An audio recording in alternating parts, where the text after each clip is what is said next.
एक बार महात्मा बुद्ध किसी गांव में प्रवचन दे रहे थे। वे अपनी बात को समाप्त करते हुए बोले, मानव के दुख का कारण है स्वयं को किसी से बांधना। जहां भी मोह होता है, बंधन होता है, वहां दुख स्वयं ही उत्पन्न हो जाता है। अत अपने बंधनों को जानें और उनसे बाहर निकलने का प्रयास करें। इसके बाद उन्होंने सभी लोगों को आशीर्वाद दिया और फिर अपने आश्रम को लौट गए। अगले दिन उनसे एक व्यक्ति मिलने आया। वह बुद्ध को दंडवत करता हुआ बोला, महात्मन, मैंने कल आपका उपदेश सुना। आपकी बातें मेरे हृदय में उतर गई हैं। मैंने अपने बंधनों को तोड़ दिया है, सारी मोह माया का त्याग कर दिया है। अब मैं आपकी शरण में आना चाहता हूँ। उस व्यक्ति की बातें सुनकर बुद्ध मुस्कुराए और धीरे से बोले, मुझे विस्तार से बताओ वत्स, तुमने कौन कौन से बंधन तोड़े और किसका मोह त्याग दिया है? वह व्यक्ति बोला, मेरे घर पर मेरे बूढ़े माता पिता और पत्नी है। मेरा एक छोटा बच्चा भी है। मेरी पत्नी बहुत बीमार रहती है। उसके कष्ट देखकर मैं अक्सर सोचता रहता था कि वह मर जाए तो उसके कष्ट दूर हो जाएं। उसकी वजह से मैं बहुत दुखी रहता हूँ। लेकिन कल जब मैंने आपका उपदेश सुना तो मेरी समझ में आ गया कि मेरे परिवार से मेरा बंधन ही मेरे दुख होने का कारण है। अगर मैं इसके चक्कर में पड़ा रहूंगा तो कभी सत्य को नहीं जान सकूंगा। इसलिए मैं अपने घर को त्याग कर आपके पास आया हूँ। बुद्ध ने पूछा, क्या तुम सचमुच सभी बंधनों से मुक्त हो गए हो?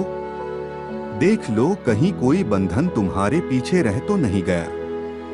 वह व्यक्ति बोला, नहीं प्रभु, मैं अपने जीवन की सारी चीजों को पीछे छोड़ आया हूँ और अब आगे बढ़ना चाहता हूँ। बुद्ध ने कहा, अगर ऐसी बात है तो फिर ठीक है। आज तुम यहीं आश्रम में रुको। कल मैं तुम्हें बताऊंगा कि तुम्हें क्या करना है।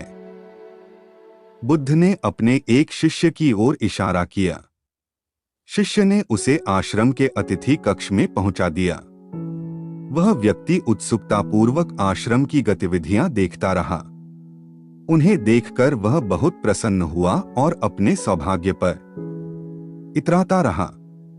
अगले दिन बुद्ध ने उस व्यक्ति को एक कार्य सौंपते हुए कहा, तुम्हें पूर्व की दिशा में जाना है। वहां पर तुम्हें एक गांव मिलेगा। गांव के बाहर ही एक साधिका का घर है। वह तुम्हें कोई वस्तु देगी। उसे लेकर तुम्हें वापस मेरे पास आना है। वह व्यक्ति पूर्व दिशा की ओर चल पड़ा। गर्मी का मौसम था। कुछ ही देर में वह पसीने से तरबतर हो गया। उसे प्यास भी सताने लगी। वह सोचने लगा कि अगर इस समय मैं अपने घर पर होता तो इस तरह गर्मी में पसीना नहीं बहाना पड़ता। कुछ दूर और चलने पर उसे भूख भी सताने लगी, पर वह एक सुनसान और बंजर रास्ता था।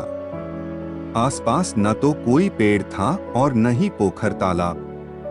वह पुनः सोचने लगा कि अगर मैं इस समय अपने घर पर होता तो अपनी पत्नी के हाथ का बना स्वादिष्ट भोजन कर रहा होता। पता नहीं क्यों बुद्ध ने मुझे गर्मी में इतनी दूर भेज दिया। काफी देर तक चलने के बाद वह व्यक्ति गांव में जा पहुंचा। गांव के बाहर ही एक घर बना हुआ था। उसने दरवाजे के पास पहुंचकर उसे धीरे से खटखटाया। दरवाजे को एक साधिका ने खोला। उसके चेहरे पर एक अद्भुत तेज था। वह व्यक्ति उसे देखकर मंत्रमुग्ध हो गया। साधिका ने उसे अभिवादन करते हुए कहा, मैं जानती हूं कि आपको बुद्ध ने भेजा है। आप अंदर आ जाएं। वह व्यक्ति घर के अंदर चला गया। साधिका के कहने पर उसने पानी से हाथ मुंह धोया और एक चटाई पर बैठ गया। साधिका ने उसके सामने भोजन की थाली रख दी। वह जल्दी जल्दी भोजन करने लगा। अचानक उस व्यक्ति की नजर साधिका के पैरों पर पड़ी। उसके पैर बहुत सुंदर थे। वह उन्हें देखता ही रह गया। तभी साधिका ने उसका ध्यान भंग किया। वह बोली, जिस व्यक्ति को बुद्ध के चरणों में स्थान मिल जाता है, फिर उसे किसी अन्य के चरणों की आवश्यकता नहीं पड़ती।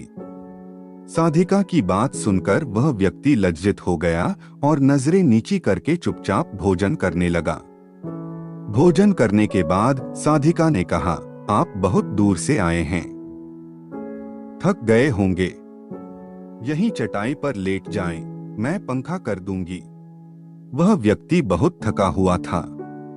वह चटाई पर लेट गया और अपनी आंखें बंद कर लीं। साधिका उसे पंखा करने लगी, पर लेटने के बाद भी उस व्यक्ति को चैन नहीं आया। उसने धीरे से अपनी पलकों को खोला और चोर नजरों से साधिका को देखने लगा। वह सोचने लगा, यह स्त्री कितनी सुंदर है, इसकी वाणी कितनी मोहक है। अगर यह मेरी पत्नी होती तो मेरा जीवन स्वर्ग बन जाता। साधिका इसके मन की बात समझ गई। वह बोली, शरीर में कुछ नहीं रखा है, यह केवल मांस, मज्जा और अस्थियों का जोड़ है। जो व्यक्ति इसके आकर्षण से मुक्त हो जाता है, वही सत्य को प्राप्त कर पाता है। यह सुनकर वह व्यक्ति घबरा गया। वह चटाई से उठ बैठा और बोला, अब मुझे बुद्ध के पास जाना चाहिए। कृपया आप मुझे वह सामान दे दें जिसके लिए बुद्ध ने कहा था। साधिका ने मुस्कुराकर जवाब दिया, बुद्ध ने आपको जिस कार्य के लिए भेजा था वह पूर्ण हो चुका है। साधिका की यह बात उस व्यक्ति को समझ में नहीं आई। वह दरवाजे की ओर बढ़ चला। दरवाजे के पास पहुंचकर वह एक क्षण के लिए रुका और पलटकर बोला, क्या आप अंतर्यामी हैं? आपने मेरे मन की बातें कैसे समझ ली? वह स्त्री मुस्कुराते हुए बोली, बुद्ध की कृपा से मैं मोह माया से ऊपर उठ चुकी हूँ, इसलिए भावनाओं से निर्लिप्त हूँ और किसी के चेहरे को देखकर उसके मन में उठने वाले विचारों को समझ लेती हूँ। उसकी बातें सुनकर वह व्यक्ति एक बार पुनः लज्जित हुआ और सोचने लगा कि जिस स्त्री ने सच्चे मन से मेरा सत्कार किया, मैं उसके बारे में क्या क्या सोचता रहा। उसके बाद वह बुद्ध के आश्रम की ओर लौट पड़ा। आश्रम में पहुंचकर वह व्यक्ति बुद्ध के चरणों में गिर पड़ा और बोला, महात्मन, मुझे क्षमा कर दें, मैं बड़ा पापी हूँ। उसकी बात सुनकर बुद्ध मुस्कुराए और बोले, मैंने तुम्हें साधिका के पास इसीलिए भेजा था ताकि तुम अपने आप को देख सको। अब मुझे बताओ, क्या तुम सचमुच मोह और बंधन को त्याग चुके हो? वह व्यक्ति कुछ नहीं बोला। वह नजरें नीची किए चुपचाप खड़ा रहा। बुद्ध ने कहा, बाहरी बंधन और मोह को त्यागने से हम बंधन मुक्त नहीं होते। दरअसल बंधन और मोह हमारे भीतर होता है। तुमने परिवार को छोड़ दिया और सोचा कि मैं बंधन मुक्त हो गया, लेकिन जैसे ही तुम्हें अवसर मिला, तुम्हारे भीतर का मोह जाग उठा और इसी वजह से आज तुम अपने आप को पापी समझ रहे हो। मुझे क्षमा कर दें प्रभु। उस व्यक्ति ने अपने हाथ जोड़ दिए। फिर वह धीरे से बोला, आप सही कह रहे हैं, मैं केवल अपनी पत्नी से पीछा छुड़ाना चाहता था। वह बहुत बीमार रहती है। 1 वर्ष से हमारे बीच संबंध भी नहीं बन पाए।